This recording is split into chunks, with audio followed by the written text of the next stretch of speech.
Hello, what's going on, Machinima Realm? My name's Barbarian, and today, in Minecraft, we are going to be going over the Snapshot 12W25A, as you can see in the top left-hand corner. Kind of neat, if you guys didn't know, the Snapshot or the version number is always featured up there. Now, there are a few complaints that I'm going to address based off last week's episode. You guys really wanted a link to the download. I checked with Machinima Realm, and that is A-OK for me to include in the description, so down below, you will find the download link for this, Minecraft Snapshot. And if you guys need to know how to install it, I have a very good tutorial which I will be featuring on my channel, youtube.com/sgcbarbarian. You guys can check that out and you'll be able to see exactly how to install this Snapshot, because honestly it takes about 5 minutes and I don't want to add 5 minutes to this video just to show you how to install it, because it's going to be annoying to people who do know how to install it. So, you know, just keep that in mind. Check out my channel if you need to know, but honestly, once you learn, it's really easy. You'll be able to do it every time. I've been doing it for, 25 weeks all by myself, and it's been quite simple. So let's get started here. The first update that has been happening is kind of a playoff of the last week's main update, which is the LAN support. Now, if you go into your, pause menu, you'll see that you have an option to open to LAN. Now, LAN, I've been told, stands for local area network or local access network. I'm not really sure which it is, or if it's any of those. You guys let me know in the comments section, because honestly, I have no idea.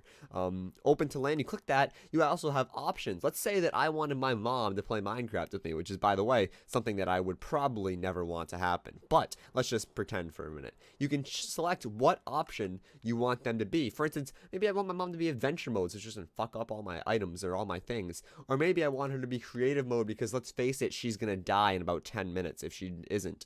You can also allow cheats for them. So, for instance, they can use the single player commands that have been implemented into the game, such as the teleport command, the give command, things like that. You maybe want to turn that off, because I figure, you know what, my mom has absolutely no idea what she is doing, so she probably doesn't deserve to have cheat mode.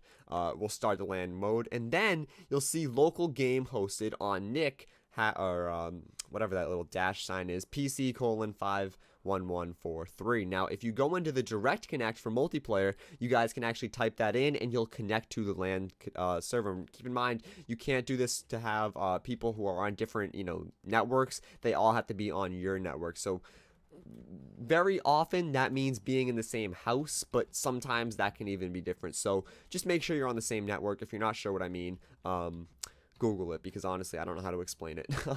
So the multiplayer menu also scans for LAN servers that are in the same network as you, so you'll be able to go into your multiplayer and hopefully see, okay, my buddy upstairs in the next floor has a server that he wants me to join. Why don't I join it? And that's pretty cool as well.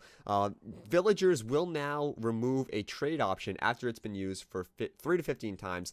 Basically, let me dumb that down for you guys in case you didn't really understand. No offense to you, I'm sure you're not dumb. I'm just saying. Emerald.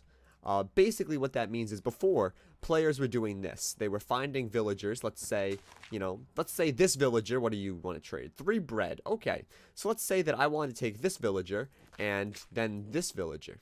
Let's say that, for instance, this village, I'm just going to use an example because I know this doesn't, oh, okay. Good example. There we go. So let's say that, oops, not mean to do that. Let's say that I have books. I have a wheat farm. I can get books very easily.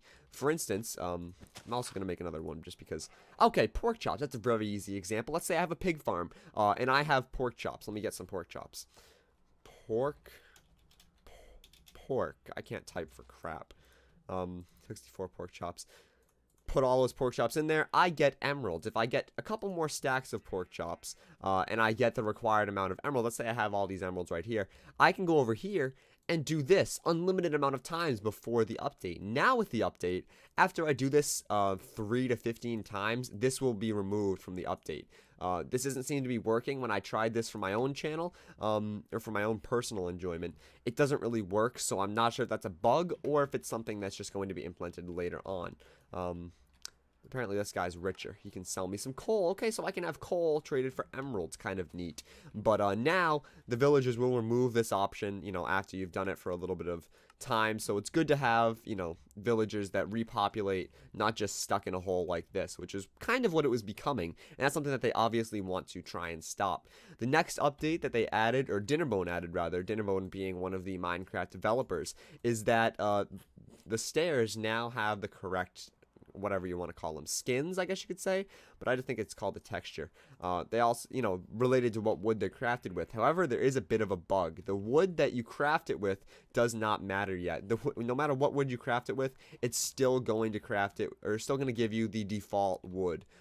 That's something that will be fixed. Dinnerone has already admitted that is a bug, so no need to worry on that note. Redstone, can also be placed on upside down slabs and stairs. So for instance, if you place a slab or a stair upside down, like so, and then you remove this, you know, this flat surface can now hold redstone, which I'm going to show you guys right now. This also works for slabs, or half slabs, excuse me, that are placed right there. So that's pretty cool, you know, good for building materials. I'm not really sure, of course it can't be placed on that, but who cares?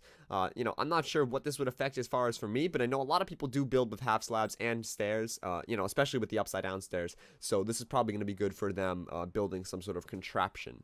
A player's ender chest is no longer deleted upon being respawned. Basically, what that means is when you respawned in the last one, and you had an ender chest in the last snapshot update, excuse me, you would have your ender chest contents wiped, and that's not what's supposed to happen. You're supposed to have the ender chest, you know, stay as long as there is one ender chest craft in the world. The contents will not be wiped. So that's pretty cool that you know, they fixed that so quickly, because obviously that's pretty much a feature-breaking bug. You can't use the ender chest if you're fearful that every time you die, whatever's in it is going to be wiped. You know, that does kind of help the game a little bit, so I'm glad they caught that very early on. Also, one of the main updates I'd have to say is the new TP command. Basically, you guys know how TP usually works. You go /TP, username 1, and then username 2. So then you type all that, and then you can't, okay, obviously you can't be fine, I just made that up. But now the cool thing is you can actually teleport yourself to any coordinates you want. So let's say you have, you know, this mob spawner. It's very far away. The coordinates are 100, 1000. You teleport like that, and, okay, seems like I've completely whiffed on that. Well, I'm very high up. You can see that. There doesn't seem to be anything out here, which kind of sucks, but that's okay. Basically, you saw what I did. I teleported to the coordinates that were listed, so that's pretty cool as well. So that's all the updates for this episode, guys. I do hope that you enjoyed the video, and if you did, don't forget you can check out my YouTube channel, youtube.com/sgcbarbarian, for more Snapshot updates every Thursday, as well as on Machinima Realms. So thank you guys so much for watching. As always, my name's Barbarian. Peace out.